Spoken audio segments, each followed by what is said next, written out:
then as Mr. Davis, he is the one who actually encouraged us. He was playing the piano. Remove the piano, there's nothing left of the hectics. All the symptoms were there. Plenty of noise, and I should say very melodious. Even people like myself enjoyed their music.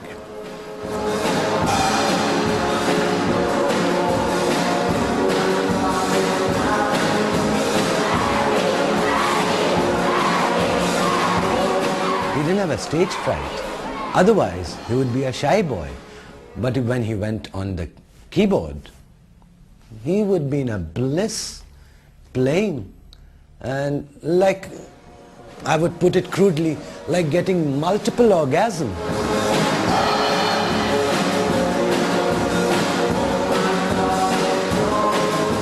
Freddie and the Hectics were, I think, more important to us than Elvis Presley or whoever else, and we were very proud of them. And especially us girls who were associated with the boys, you know, on a regular basis.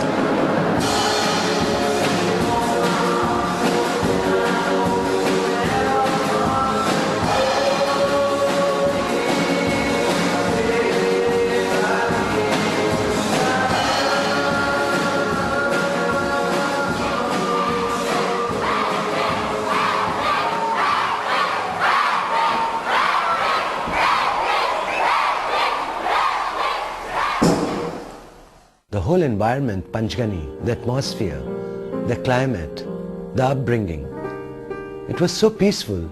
It gave you a lot of time to cultivate your dream. His dream was to become a musician, which he achieved. And I think that was a very, very nice place to give birth to a star like Freddie. And a nice starting point, I would say. Before he leaves boarding school, the 14-year-old Freddie jots in a friend's autograph book. Modern paintings are like women. You can't enjoy them if you try to understand them. Freddie had been back in Zanzibar for 2 years when in January 1964 a bloody revolution broke out and the Pulsaras fled the island for the safety of England. It was very frightening. It was really frightening. And everybody was rushing around and didn't know what to do exactly, you know. And because we had young children, we had to decide to leave the country.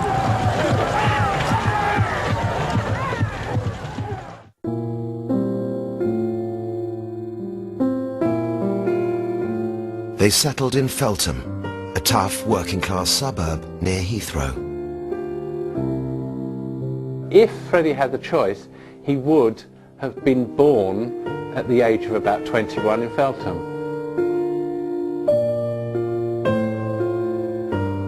Not even a dramatic drop in living standards could dampen Freddie's enthusiasm for this development.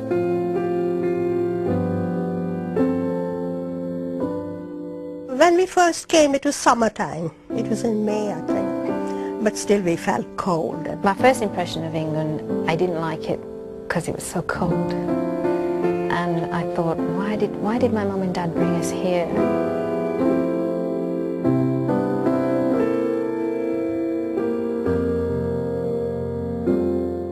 We had few known things what to do in England, you know, because first of all, we wouldn't have any servants. We had to do things ourselves, and eventually we'll have to go out to work to earn a living or something. So we knew a little bit of background, what we were going to expect.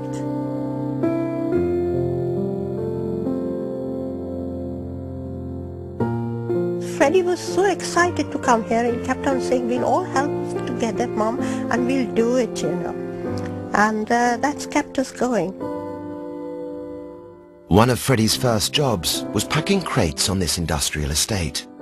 When teased for having women's hands, he defiantly told his co-workers that he was going to be an artist. He always kept on telling us that we will do something in this place, because he always loved to come to England.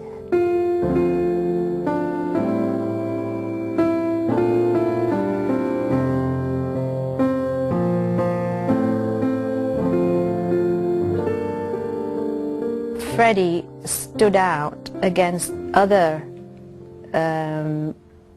boys of his age was because at that time the fashion for hairstyle was long and shaggy look, but when we arrived, Freddie had that very the old-fashioned Cliff Richard look, the very shiny back, the hair going backwards, standing up, that kind of look. So whenever we would go out together or come home from a bus stop or something, I'd like to walk behind him because I didn't want people to think I was with him.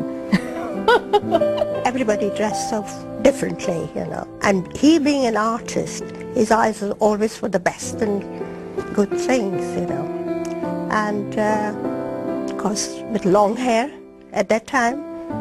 And oh, I said, boy, this is no good. He said, well, everybody's having it, Mom. Well, the college boys are doing it, neighbor's son is doing it, so I let him do it.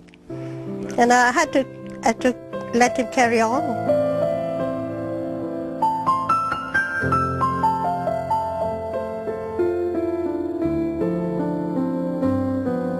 It was difficult in the beginning, but we all did it.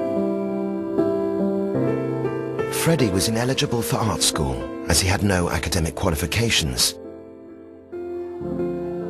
So in the autumn of 1964, just as he was turning 18, he enrolled at Isleworth Polytechnic School.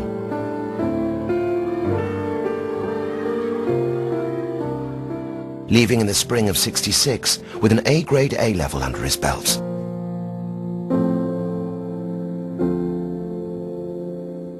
I can't relax in bed all day and just do nothing. I think it's a waste of time. I hardly read books, you know. I think that's a waste of time. Well, people are going to kill me for this. I have to be doing something every day. I want to earn my keep. I don't wake up every morning and say, oh, look, have I dried up, you know. He's looking after me.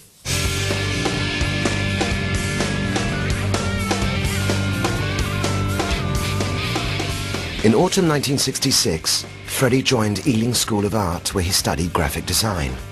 It was here that he at last became part of the bohemian musical world of 60s London.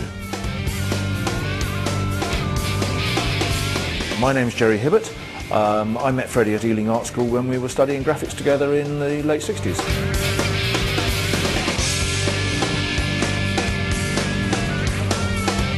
My name's John Taylor. I was the bass player in Ibex and Wreckage, a band that I shared with Freddie in 1968. I'm Derek Ridges, I'm a photographer, and I met Freddie Mercury when he was at Ealing Art School.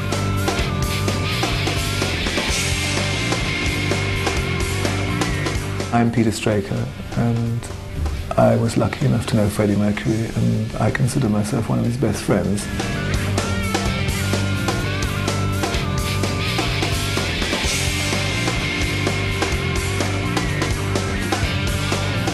Ealing School of Art at that time, of course, it produced Pete Townsend, Ronnie Wood. It had a tradition of producing, you know, good musicians. He used to talk about that so many people from art college have done music, pop music, and I didn't take much notice of that time, thinking it's one of those things, let us see.